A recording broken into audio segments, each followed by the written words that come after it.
Charmaine. My name is Lynn Welch. Hi, my name is Annette Rubino Buckley. My name is Colette. My name is Susan Porter. My name is Leah Clearman. Hi, my name is Susie Calhoun. My name is Diane. My name is Vicki Gadberry. My name is Laura Ramires. I'm Lemmy. I'm Brenda. My name is Blythe Whiteley. I'm Anita McDaniel. I'm Lisa Banfield. My name is Mary. Hi, I'm Randy. And I'm Tosana. My name's Lisa Rush. Hi, my name is Linda Ewers. My name is Chris Masuda. My name's Barbara Gabu. Hi, I'm Donna Foley. Hi, my name is Margaret. My name is Susan.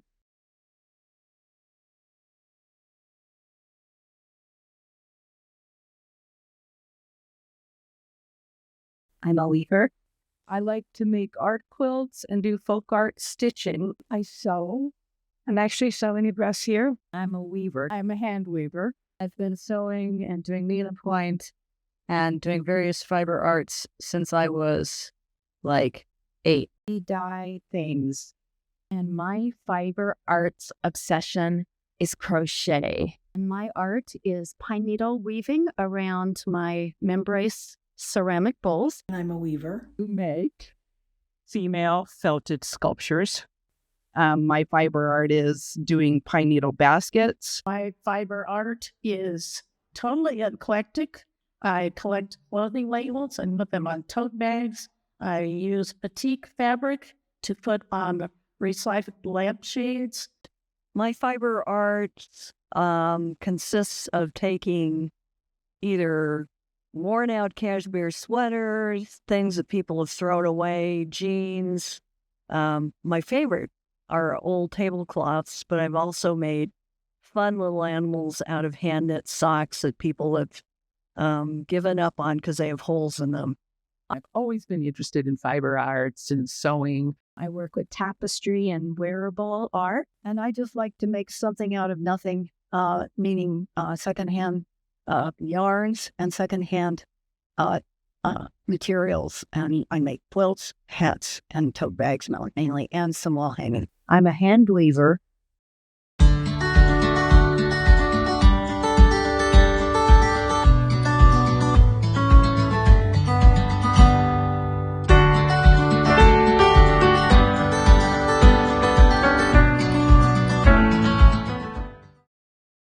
The Southwest Women's Fiber Arts Collective, or SWFAC, has been a collective of fiber artisans since its inception.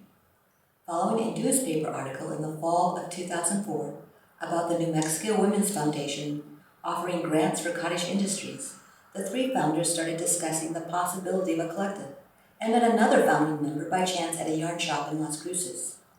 They started discussing the need to find out who was doing what in fiber art in southern New Mexico and creating connections. Soon thereafter, the first public meeting was held March 5th, 2005, at the New Mexico Farm and Ranch Heritage Museum in Las Cruces. This was during the first annual Rag Rug Festival sponsored by the New Mexico Women's Foundation. 50 fiber artisans came together to discuss how to improve opportunities for classes, workshops, sales, and networking. The New Mexico Women's Foundation granted funds to develop a directory of regional fiber artists, and SWFAC's founders started moving fast. Additional meetings were then held in Silver City. With feedback from fiber artisans attending the meetings, we incorporated in 2005 as a grassroots, nonprofit 501c3 organization. SWFAC's mission is to celebrate fiber art and realize its economic potential, nurture and empower both novice and skilled fiber artists, and enrich the community by fostering opportunities to experience, learn, and earn. The spinning wheel, this is something that I did learn how to do, and you control what kind of thickness you make by how much of the thread or the yarn that you let go into the spinning wheel. So if you keep it where there's very little going in, you make a very fine thread. And if you allow bigger chunks to go through, you get a thicker yarn or fiber that you get. So I'm weaving yardage right now to make garments. This is not something I do a lot of. I mostly weave scarves and shawls and household items, but for something different, I'm weaving yardage to make garments. I dye my own yarn, and you can see that the yarn changes color. This is a process called painting a war. The longest part of weaving is in the preparation. The actual weaving takes the least amount of time. But, there's the design process, there's the dyeing, there's the dressing of the loom, which takes probably the most time. And then finally, you get to sit down and weave what you planned. This basket I've just started. I've started with a carved obsidian center. It's on a piece of leather that I've punched. And then I start attaching the pine needles with a thread. And the way I do that is to put the needle through the thread this way. And we pull it tight.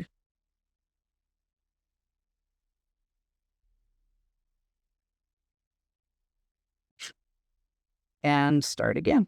So this is, and then as you're going, you add pine needles to your coil to keep it tight, and then this gauge here allows you to keep the same uniformity throughout your basket.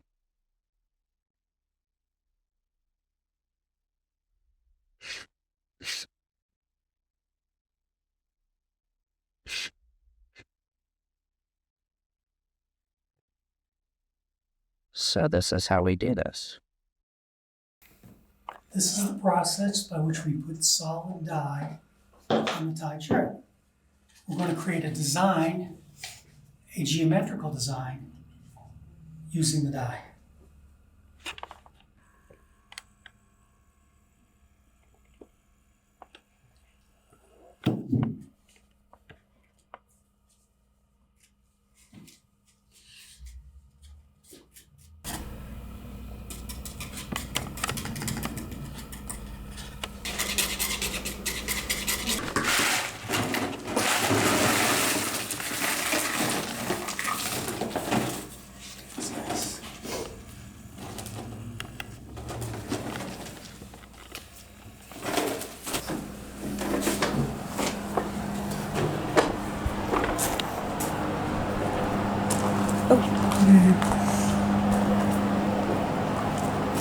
This is a fully dyed shirt that has rested here for a while, and you can see it's gone through both parts of it.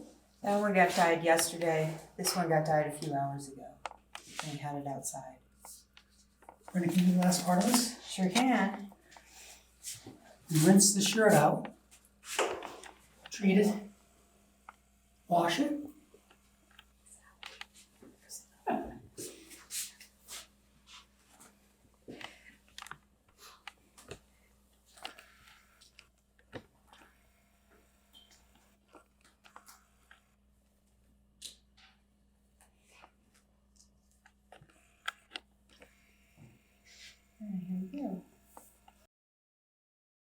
On June 17th, 2005, we had the grand opening of our retail gallery of fiber art, The Common Thread, in a small commercial space in Silver City.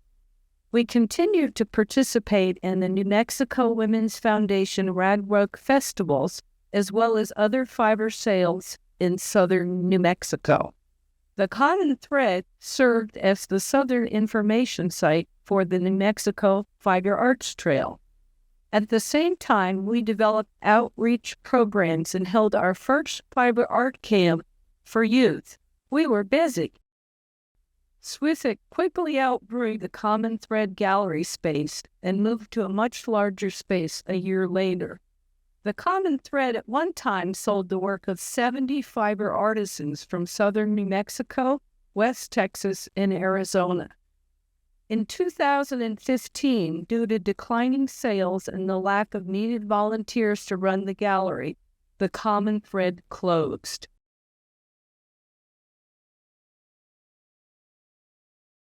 But that was not the end of the collective. Between the years of 2006 and 2014, a fiber art fashion show fundraiser, the Tapestry of Talent, was started to raise funds for SWFAC and provide a way for artisans to earn income through the sales of items in the show. After a 12-year hiatus, the fashion show began again, annually in 2022, and presents over 70 garments to sell out crowds.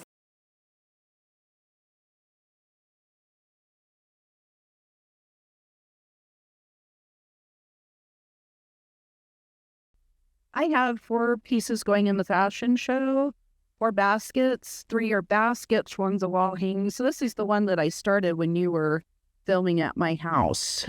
And I do the hand-woven pocket purses, and I'm going to put 1 or 2 in the show. And I make beaded embroidery pin, and then I can use those to personalize on hand. It's done now. I was working on the stitching back here when you last saw me. I was being interviewed in my studio, or rather the Future Forge. And you may or may not have seen the embroidery on the front during that recording. I started it as a drum bag, and it didn't fit the drum, but it looked extraordinarily like a kilt. So I'm submitting it to the fashion show as a kilt. This is a party dress that I said there was 2 different dresses that got combined along with some turquoise organza.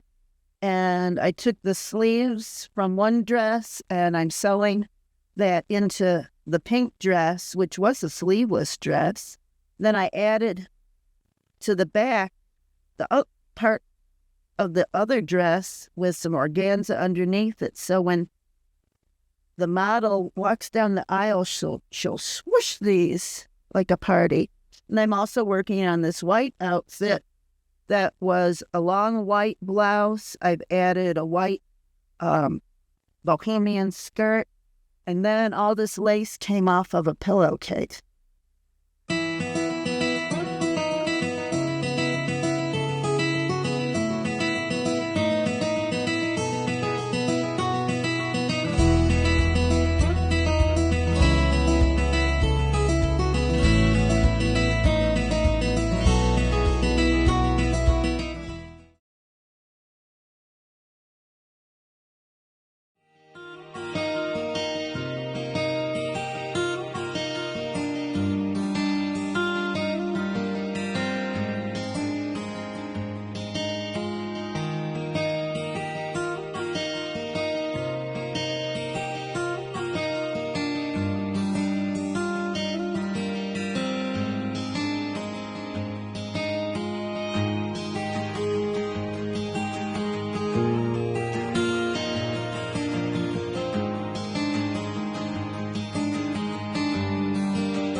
SWFAC's widely successful regional fiber arts festival was held in Silver City in the alternate years from the fashion show.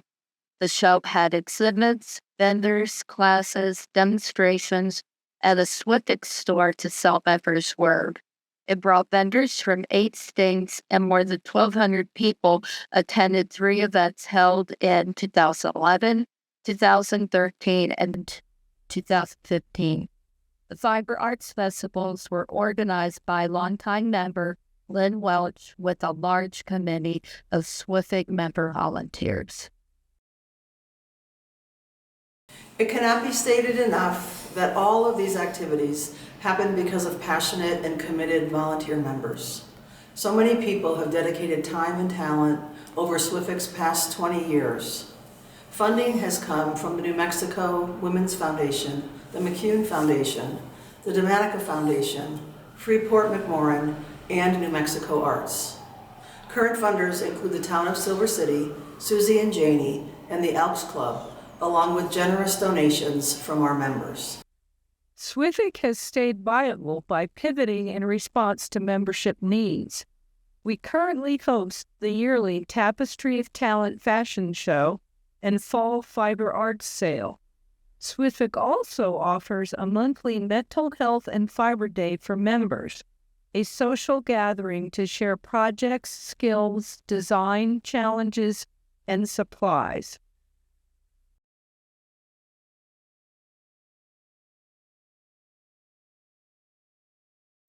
SWFAC offers classes in fiber art techniques to its members and the public. We organize hands-on outreach programs for youth in collaboration with area public libraries. One current outreach program is Mending Our Ways, in partnership with the Future Forge. This bi-monthly program provides free mending and teaching opportunities to community members.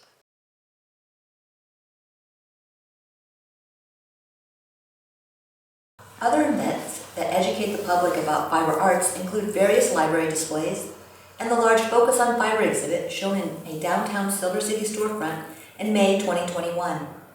During the COVID-19 pandemic, many of us found ourselves with more time on our hands than we knew what to do with.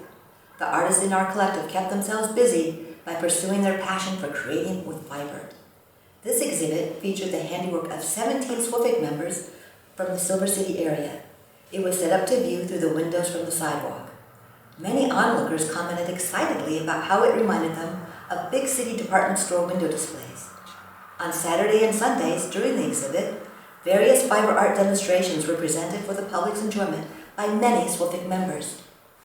SWFAC stays relevant to members by doing surveys of member interests and needs toward determining program planning and to keep our growing membership moving forward. Although our name implies women only, men have been members and they continue to be most welcome to become SWFAC members. We hope to be here serving fiber artisans and educating the public about fiber arts for another 20 years or more.